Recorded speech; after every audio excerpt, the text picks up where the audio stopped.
Hey tout le monde, j'espère que tout se passe bien pour vous. Pour moi en tout cas, ça va. Aïe aïe aïe, la baisse continue sans cesse. On se mange des moins 10% sur ETH juste après The Merge. On est aussi sur en moins 70% sur Bitcoin depuis son dernier sommet historique. Et malgré tout le sang qui a déjà coulé, ça continue. Encore et encore. Bienvenue en Bear Market tout le monde. Non, plus sérieusement, j'aimerais mettre au point avec vous le pourquoi du comment. Et c'est bien d'avoir une vision générale sur la chose, donc voir que le cours des cryptos baisse, ok, mais c'est encore plus intéressant de comprendre pourquoi. Et je vous promets que c'est pas si compliqué que ça si on s'y intéresse un peu. Et c'est pour ça qu'on va voir dans cette vidéo, très simplement pour que tout le monde comprenne, sans partir à droite, à gauche, pourquoi le marché réagit comme ça.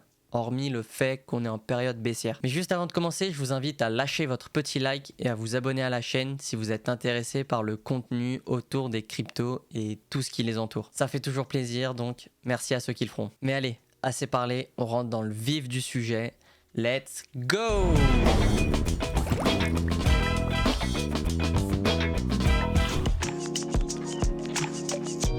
On va traiter ce sujet en plusieurs points comme d'habitude. Le premier point traitera les différents cycles en crypto, ce qu'on a déjà eu dans le passé. Le deuxième point concernera l'économie en général, donc la macroéconomie, son impact. Le troisième point parlera du marché des crypto-monnaies. Et on finira par le quatrième point où je donnerai mon avis. Donc on commence tout de suite avec le premier point.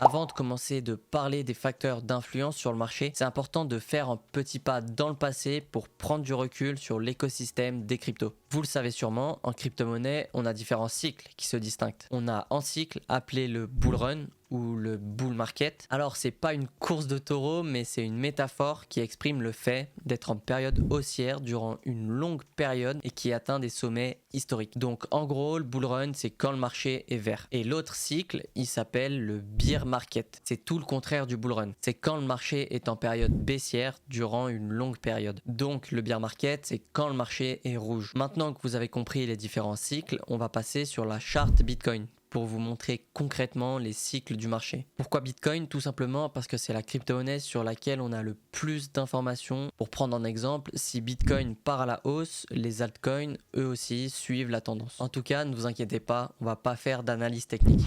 Comme vous le voyez à l'écran, on est sur le graphique du Bitcoin, donc qui s'étend de 2017 jusqu'à aujourd'hui. Et j'aimerais vous afficher les différents cycles qu'on a eu dans le passé. Le marché refait sans cesse le même schéma depuis la création de Bitcoin. Bull run, bear market, bull run, bear market, etc., etc. Regardez, on a eu le bull run de 2017, ensuite suivi du bear market qui a duré 4 ans environ, et début 2021, on repart en bull run pendant une année environ, puis ensuite bear market. Et pour la suite, on peut s'imaginer un schéma similaire, en tout cas si on prend en compte ce qui s'est passé les années précédentes, avec un potentiel bull run vers 2025 par là. Peut-être avant, peut-être plus tard, en tout cas là on est dans la spéculation. Voilà. Je voulais vraiment vous montrer concrètement comment fonctionnent les cycles sur la charte graphique de Bitcoin. Encore une fois, je ne suis pas expert en analyse technique. Il y a des personnes qui font très bien ce job. Moi, c'est pas le mien. Le but ici, c'est juste de prendre du recul et de regarder le marché dans sa globalité. Donc son présent comme son passé. Maintenant qu'on a analysé les cycles, vous devez savoir dans quelle période on se situe. Donc réponse A,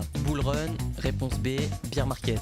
Je vous laisse voter en haut à droite de l'écran. Plus sérieusement, on le sait. Les cycles baissiers, c'est normal. Pour ceux qui ont connu le bull run en 2021, on savait qu'un bear market allait arriver tôt ou tard. Le fait, c'était juste de se préparer et de prendre ses profits au bon moment. Et pour faire le lien avec le bear market, c'est pareil. En période baissière, c'est là qu'il faut apprendre, qu'il faut s'éduquer, qu'il faut repérer des bons projets pour être préparé quand bull run arrivera. Si jamais, j'ai fait une vidéo qui explique comment repérer des bons projets en bear market. Donc si ça vous intéresse, je vous la mets en fiche et en fin de vidéo. On a parlé des cycles. Maintenant, on va creuser un petit peu plus profond pour comprendre les facteurs de la baisse. Pourquoi ce bear market se différencie des autres bears du passé? On voit ça maintenant.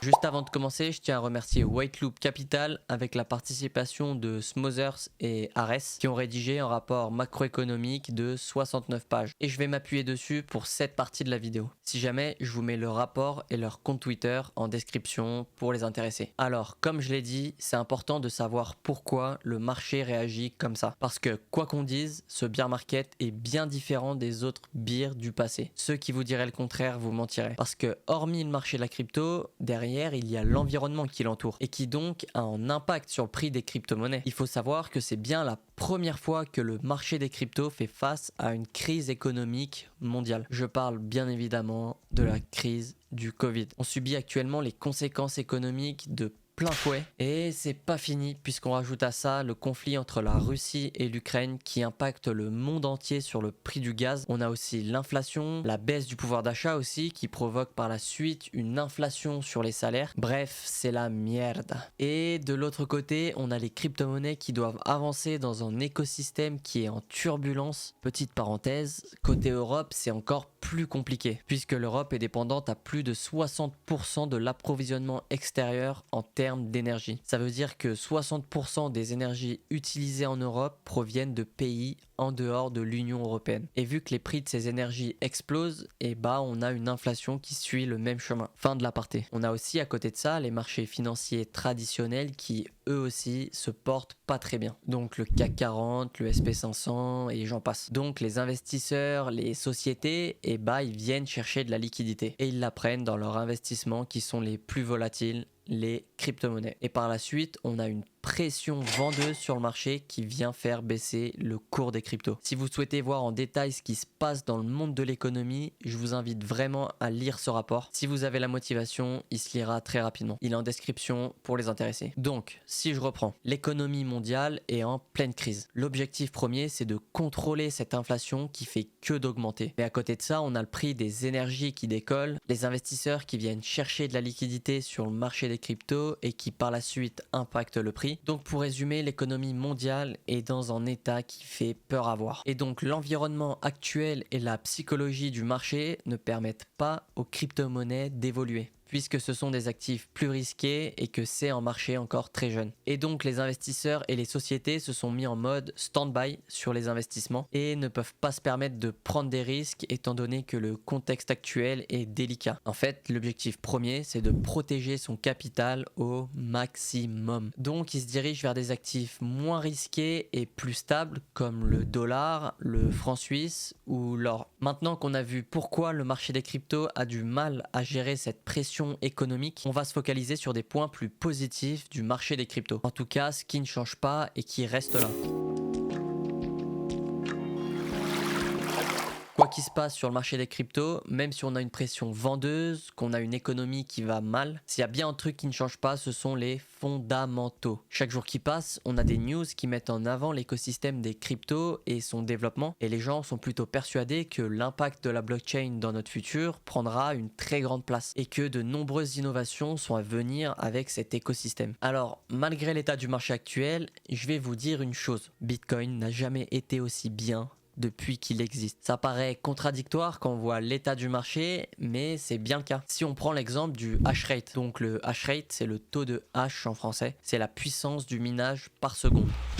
Il a jamais été aussi élevé depuis la création de Bitcoin. Pour vous donner les chiffres, on est aux alentours de 230 millions de calculs par seconde. En gros, plus le hash rate est élevé, plus le réseau est sécurisé. Donc d'un côté, on a Bitcoin qui se porte mieux que jamais dans son principe. On a aussi Ethereum qui passe du Proof of Work au Proof of Stake. Je vous invite à aller voir ma vidéo si vous ne l'avez pas vue. Donc on peut dire que l'écosystème est mouvementé ces derniers temps. Il se passe plein de choses qui sont dans l'ombre à cause des conditions actuelles du marché malheureusement. Mais on a des projets qui travaillent dans l'ombre comme jamais pour se développer encore mieux. Et ils ont parfois du mal parce qu'avec des conditions de marché baissières, niveau finance, c'est toujours un peu compliqué, mais ils sont là, ils lâchent rien, ils vont jusqu'au bout. C'est pour ça que je trouve que c'est un écosystème de zinzin. On retrouve de la motivation de partout, des convictions qui ne changent pas, et c'est un plaisir d'évoluer dans ce domaine avec ce genre de personnes.